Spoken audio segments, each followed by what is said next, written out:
Hannibal's words were not without effect. When he had ended, he gave the order for his men to rest and prepare themselves for the march. The army moved on the following day. The route Hannibal chose was along the Rhone valley towards central Gaul. This was not the more direct route to the Alps, but Hannibal preferred it, as the farther he got from the coast, the less likely he was to encounter Roman resistance, and he had no wish for a trial of strength until he reached Italy. From the Druentia, Hannibal advanced towards the Alps mainly through open country, and reached the foothills without encountering any opposition from the local tribes. The nature of the mountains was not, of course, unknown to his men by rumour and report, and rumour commonly exaggerates the truth. Yet in this case, all tales were eclipsed by the reality. The dreadful vision was now before their eyes. The towering peaks, the snow-clad pinnacles soaring to the sky, the rude huts clinging to the rocks, beasts and cattle shriveled and parched with cold, the people with their wild and ragged hair, all nature, animate and inanimate, stiff with frost. All this, and other sights, the horror of which words cannot express, gave a fresh edge to their apprehension. As the column moved forward up the first slopes, there appeared, right above their heads, ensconced upon their eminences, the local tribesmen, wild men of the mountains, who, if they had chosen to lurk in clefts of the hills, might well have sprung out from ambush upon the marching column and inflicted untold losses and disaster.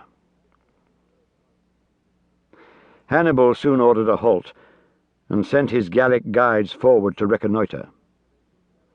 Informed that he could not get through there, he encamped in the best stretch of fairly level ground he could find, hemmed in, though it was, by savagely broken rocks and precipitous cliffs. Later he learned from the same guides, whose way of life and language were much like those of the local tribesmen, and who had been able, in consequence, to listen to their deliberations, that the pass was held only in the daytime, and that at nightfall the natives dispersed to their homes.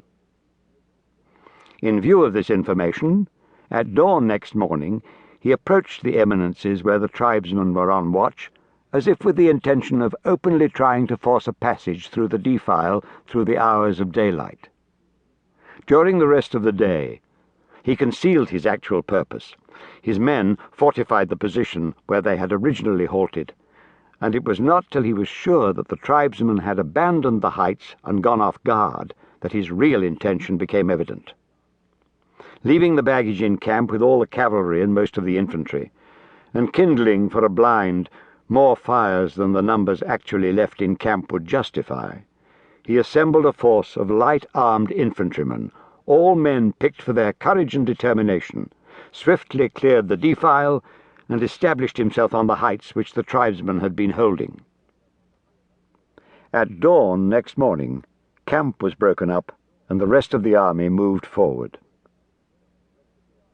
The tribesmen were beginning to muster at their usual lookout station on the heights, when, to their astonishment, they saw the Carthaginian assault troops right above their heads, and already in possession of it, while another army of them was passing through along the track. The two things together were such a shock to them that for the moment they were frozen into immobility. Soon, however, the sight of the enemy's own difficulties restored their confidence. In the narrow pass, the marching column was rapidly losing cohesion.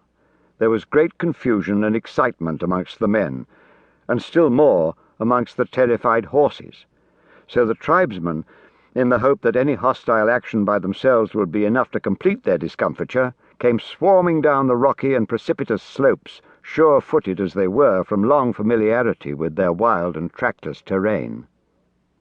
The Carthaginians thus found themselves facing two enemies, the hostile tribesmen and the terrible difficulty of their position in the narrow defile. It was a case of every man for himself, and in their struggles to get clear of danger they were fighting with each other rather than with the enemy. It was the horses, more than anything else, which created havoc in the column.